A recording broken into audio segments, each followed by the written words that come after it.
बस अब जगन्नाथ जी जाने की तैयारी कर रहे थे। उनका रथ तैयार था, सेवक भी तैयार थे और समय भी अनुकूल था। और फिर जैसे ही जगन्नाथ जी पीछे मुड़े, उसी समय वहां पर जोर जोर से चीखें सुनाई देने लगी। ऐसी चीखें जो आज तक किसी ने नहीं सुनी थी। ये चीखें थी पुकार की, ये चीखें थी निराश्रित क्रंदन की। लेकिन किसके लिए? जगन्नाथ जी के लिए। आखिर कैसे जाने दे सकते थे वो उन्हें? उनके बिना कौन आश्रय प्रदान करता उन्हें? लेकिन आखिर ये चीखें किसकी थी और जगन्नाथ जी कहाँ जा रहे थे? तो आज की अदब दर्शन महिमा की इस सुंदर कथा में इसका रहस्य छुपा हुआ है। चलिए देखते हैं।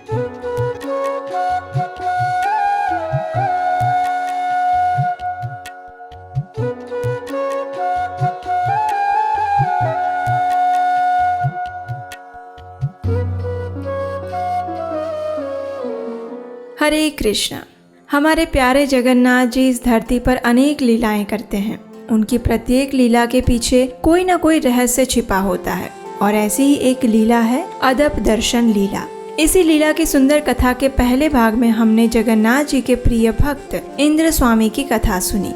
इसी भाग में हमने सुना कि किस प्रकार रथ यात्रा के बाद रत्नवेदी पर जगन्नाथ जी को ना देखकर वे उदास हो जाते हैं और जब वे खाली स्थान की प्रदक्षिणा करते हैं तो उस रत्नवेदी के रक्षक भैरव आकर उन्हें वहां से ये कहकर भगा देते हैं कि इस समय जगन्नाथ जी यहाँ नहीं हैं। चलिए अब आगे बढ़ते हैं। इंद्र स्वामी उदास होकर अपने आश्रम में लौट कर आ चुके हैं। आज उनका मन अत्यंत दुखी था। उन्होंने सोचा, क्या सच में भगवान जगन्नाथ अपना सिंहासन छोड़कर गुंडीचा मंदिर में चले गए होंगे? इस प्रकार सोचते हुए और इसी दुखी मन के साथ वे रात को सो जाते हैं। उस रात को उनके कमरे में एक दिव्य प्रकाश फैलने लगा और अचानक वहां स्वयं जगन्नाथ जी प्रकट हुए। उन्होंने इंद्र स्वामी से कहा, हे इंद्र स्वामी, हाँ ये सच है कि इस समय मैं गुंडीचा मंदिर में रह रहा हूँ। अगर तुम मेरा दर्शन करना चाहते हो तो गुंडीचा मंदिर में अदब मंडप में आ सकते हो। चिंता मत करो, मैं कुछ ही दिनों में वापस भी आ जाऊंगा। जगन्नाथ जी की बात सुनकर इंद्र स्वामी ने स्वप्न अवस्था में जगन्नाथ जी से कहा, लेकिन हे जगबंधु जगन्नाथ, आप वहाँ क्यों चले गए? क्या आप नहीं जानते कि जब भक्त आपको रत्नवेदी पर नहीं देखते तो उनका हृदय किस प्रकार विदीर्ण हो जाता है? इसके उत्तर में जगन्नाथ जी कहते हैं, मैं जानता हूँ इंद्र स्वामी, लेकिन अदब मंडप मेरा जन्म स्थान है और अगर तुम इसके पीछे का रहस्य जानना चाहते हो तो ध्यान पूर्वक सुनो। वास्तव में अदब मंडप ही वो स्थान है जहाँ सभी यज्ञों की रक्षा करने वाले यज्ञ रक्षी नित्य निवास करते हैं। एक समय मैं नरसिम्हा क्षेत्र यानी गुंडीचा मंदिर छोड़कर जाने की तैयारी कर रहा था। मेरा रथ तैयार था, वातावरण भी अनुकूल था और सेवक भी तत्पर थे। लेकिन जैसे ही मैं जाने के लिए पीछे मुड़ा तो मैंने किसी की चीखें सुनी। ये चीखें इतनी तीव्र थी कि उसने मेरे पैरों को भी रोक लिया। जब मैंने मुड़कर देखा तो मेरे समक्ष सभी यज्ञ रक्षी खड़े थे और उनका नेतृत्व कर रही थी स्वयं अर्धशोषणी देवी। वे सभी मेरे चरण कमलों पर गिर पड़े और हृदय को द्रवित करने वाला क्रंदन करने लगे। उन्होंने मुझसे कहा, हे प्रभु, अगर आप हमें छोड़कर नीलाचल धाम वापस चले जाएंगे तो कौन हमारा ध्यान रखेगा? हम आपके चरण कमलों के दर्शन कैसे कर पाएंगे? हे भक्तवत्सल भगवान, कृपया हमारा उद्धार करें, हमारी रक्षा करें। जब उन्होंने इस प्रकार मुझसे आर्त स्वर में प्रार्थना की तो मैंने भी उनसे कहा, हे यज्ञ रक्षी, आपको अपने यज्ञ का हिस्सा मिलता रहेगा। वर्ष में एक बार मैं यहाँ यानी गुंडीचा मंदिर, जिसे नृसिंह क्षेत्र भी कहा जाता है, वहाँ आऊंगा। सभी लोग मेरी यहाँ अदब मंडप में आकर पूजा अर्चना करेंगे। इस स्थान पर मैं यज्ञ पुरुष के रूप में जाना जाऊंगा। मेरे इस दर्शन को अदब दर्शन के नाम से जाना जाएगा और इन 9 दिनों तक नीलाचल में मेरी अनुपस्थिति रहेगी। सभी देवी देवता अपने अपने रथों पर सवार होकर मेरा दर्शन करने हेतु इसी स्थान सुंदराचल में आएंगे। मात्र क्षेत्रपाल भैरव ही मेरी रत्नवेदी के पास रहकर उस स्थान की रक्षा करेंगे। जो भी व्यक्ति अदब मंडप में मेरे इस यज्ञ पुरुष स्वरूप का दर्शन करेगा वह हर प्रकार के कष्ट से मुक्त हो जाएगा। मेरे इस विशेष अदब दर्शन से व्यक्ति ब्रह्म हत्या जैसे जघन्य पाप कर्मों से भी मुक्त हो जाएगा।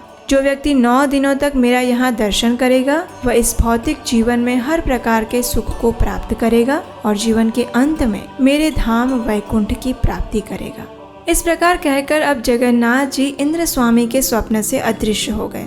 जब इंद्र स्वामी ने जगन्नाथ जी के मुख से अदप मंडप की महिमा सुनी तो वे अत्यंत प्रसन्न हुए और उन्होंने निर्णय लिया कि अब वे वहीं जाकर जगन्नाथ जी के दर्शन करेंगे और वहीं रहेंगे। अगले दिन इंद्र स्वामी गुंडीचा मंदिर में गए और जगन्नाथ, बलदेव और सुभद्रा जी के दर्शन किए। उन्होंने गुंडीचा मंदिर के पास में ही एक मठ की स्थापना की और अपना शेष जीवन वहीं पर व्यतीत किया। जगन्नाथपुरी में आज इस मठ को इंद्र स्वामी मठ के नाम से जाना जाता है। तो ये है अदप मंडप की विशेष महिमा। कैसी लगी आपको ये कथा? अगर अच्छी लगी है तो नीचे कमेंट करके बताइए कि क्या आपको गुंडीचा मंदिर के इस रहस्य के बारे में पहले पता था? आपके कमेंट्स की हम प्रतीक्षा करेंगे। और जाने से पहले एक सबसे ज़रूरी बात कहें आपको। देखिए, हम जानते हैं कि आप सब जगन्नाथ जी की महिमा को प्रसारित करने के हमारे इस कार्य से अति प्रसन्न हैं और हमारे कार्य की सराहना भी करते हैं। लेकिन क्या आप जानते हैं, आप में से हमारे कई ऐसे दर्शक हैं जिन्होंने अभी तक इस चैनल को सब्सक्राइब नहीं किया है। हो सकता है आपको लगे कि इसकी क्या ज़रूरत है, हमें जब चाहिए तो वीडियो मिल ही जाएगा हमें। लेकिन नहीं, ये इतना आसान नहीं है, न आपके लिए न हमारे लिए। जब आप इस चैनल को सब्सक्राइब करते हैं तो इससे हमें आपका डायरेक्ट सपोर्ट मिलता है और फिर YouTube भी इस चैनल को अन्य लोगों तक अपने आप पहुंचाता है।